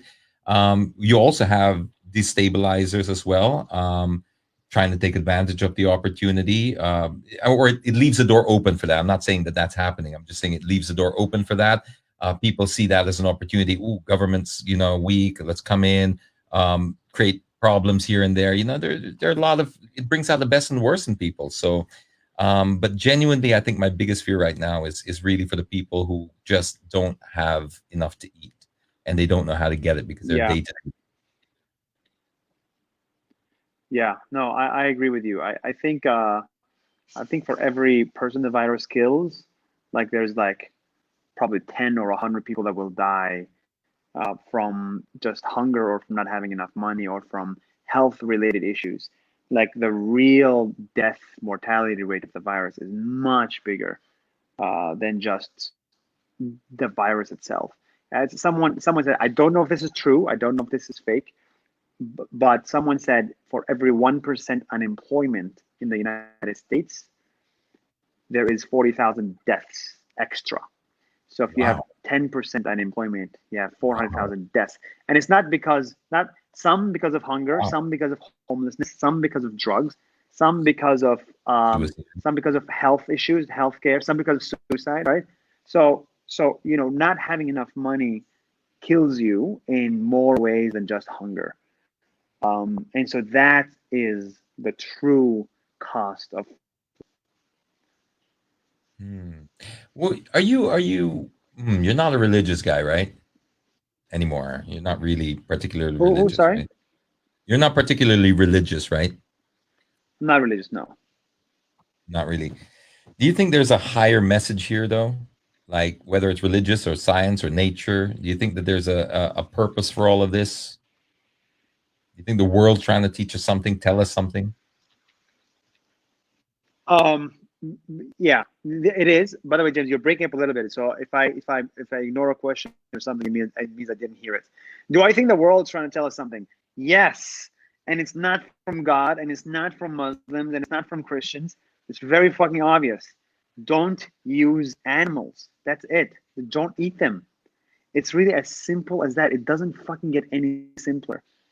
All of this started because of wild wet market of animals.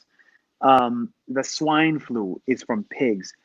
Bird flu is from birds. E. coli is from feces of animals and humans.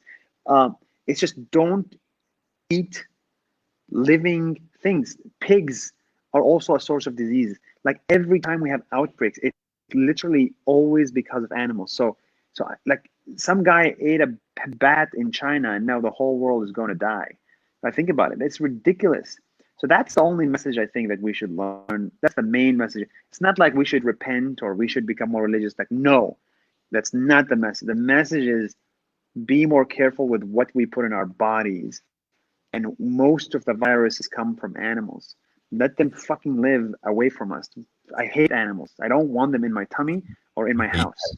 I thought you'd say you love animals. That's why you don't want them in your tummies. I, You I hate the don't taste. I don't I I don't know you've recently gone vegetarian, right? Or vegan.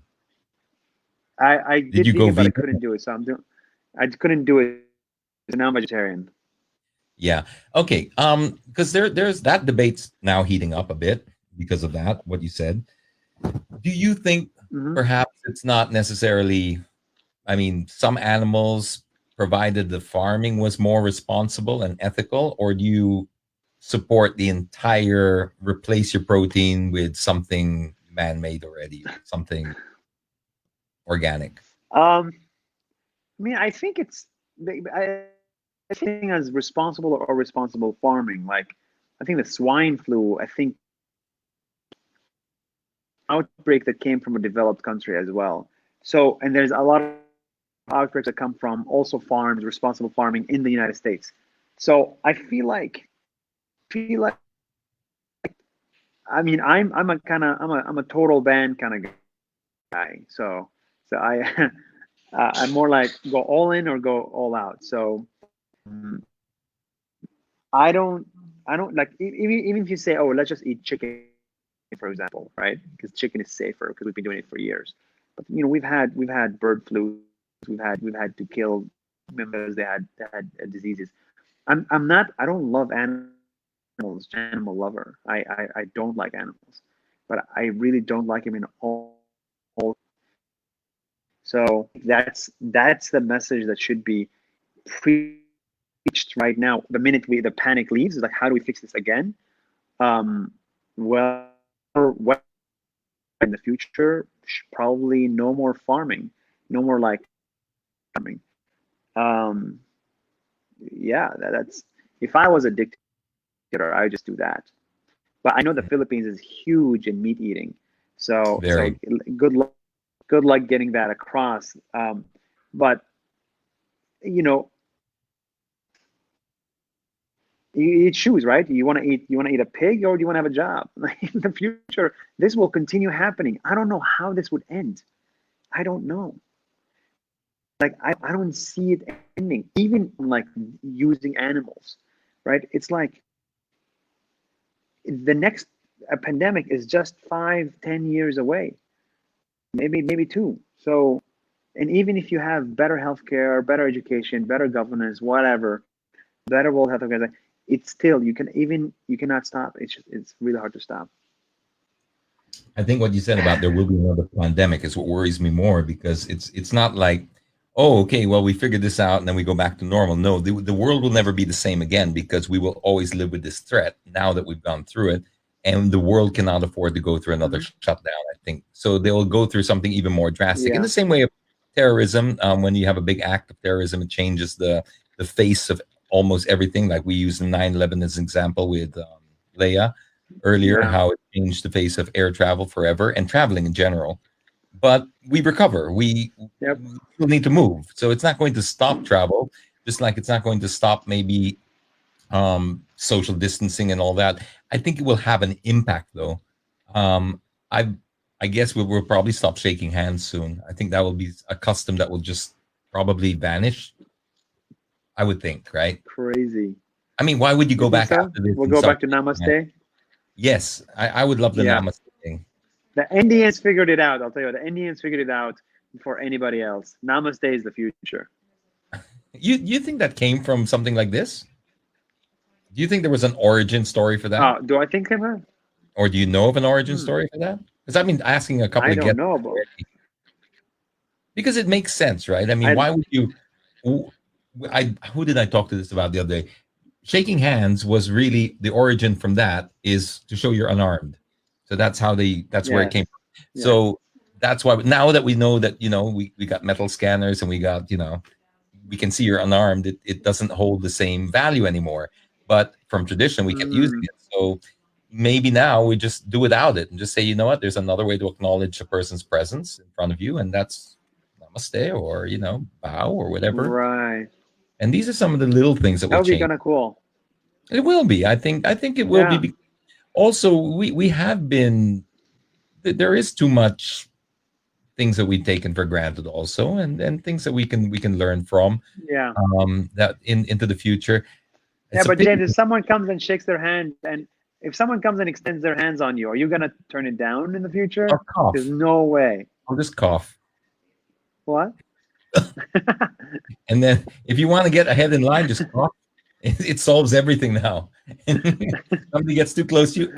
That's true. Oh, did they get away? But yeah, you're right. It'll take a while to break that. But there are just so many things Yeah. that one thing I think that, I don't want to keep repeating what we said with Leah, but I doubt anyone's still listening from the first part. But it's this streamlining that we were talking about, and how we've seen so much we can trim, so much fat we can get off the and get closer to the bone, in terms of not necessarily putting people into unemployment, but to just put them back into their more productive Mm, spaces, like their homes, or maybe regional centers that might be able to accommodate, I don't know, but just not anymore bang in the middle of the city of 15, 20 million people, especially when you have all these other problems and yeah. burdens.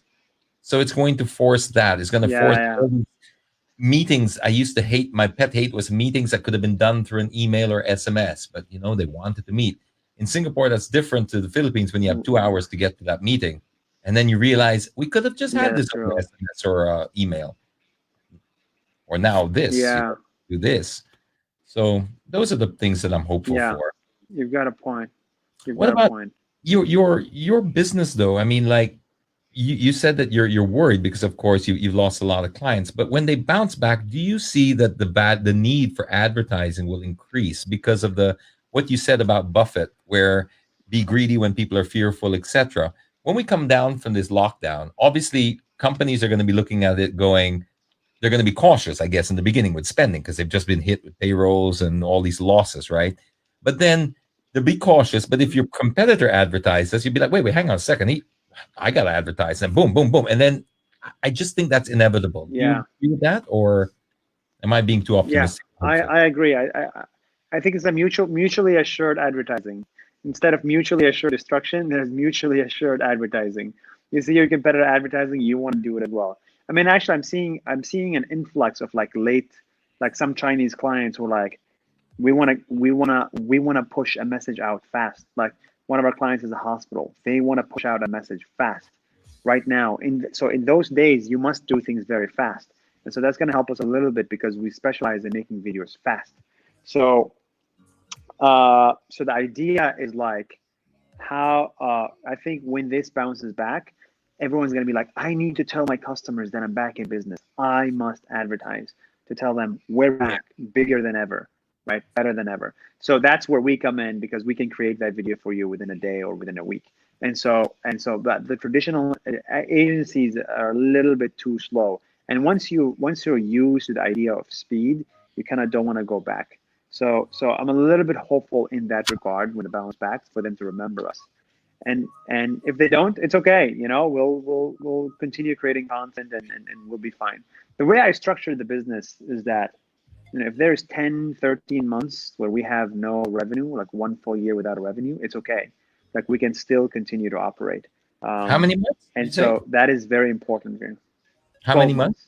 You can roughly write out a 12. 12-month quarantine in I theory. think so. Yeah, we can all continue. Yeah, if we had no money coming in, I'm keeping expenses low, and I saved a lot of money. I never understood businesses that operate on like a month long or a 2 month long margins.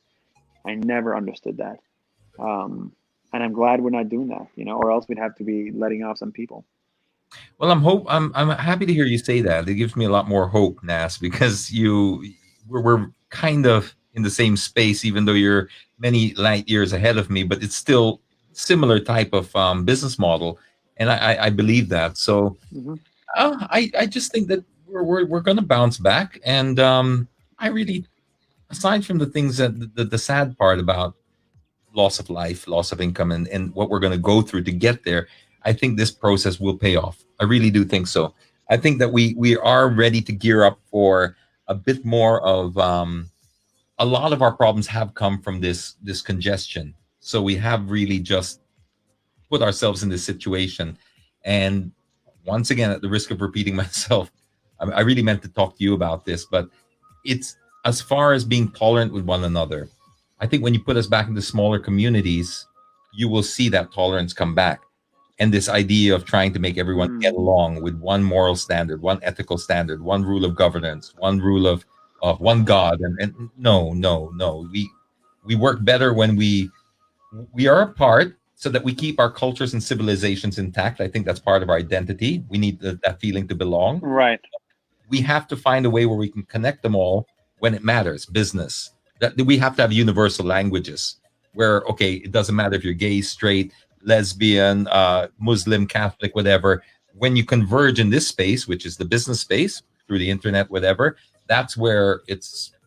But then boom, you go back to living your lives in your smaller communities where they tolerate your eccentricities or your cultural differences and all that.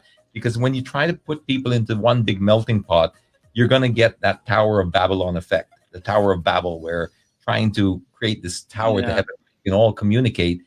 That's where the fable came from, where the parable came from. They one day God Yep. just said, yes, if you subscribe that, God said that, and we all spoke different languages and we crumbled. Maybe that is what we're Yep. going Yep. through now. It's symbolic of what we're going through. Social media forces all to speak one language. We connected with one global language, the internet, Facebook. Hmm. And now we've got all these massive advantages, and then we're starting to slip into the Babel effect, which is we're starting to fight. We're starting to Mm. conflict. Everyone's speaking, nobody's listening. Yeah, that's interesting you say that. Can I push back a little bit? Yeah, go please. That's what this is I for. think I think I can always hang up on you if I yeah. don't agree with you. That's how the internet works.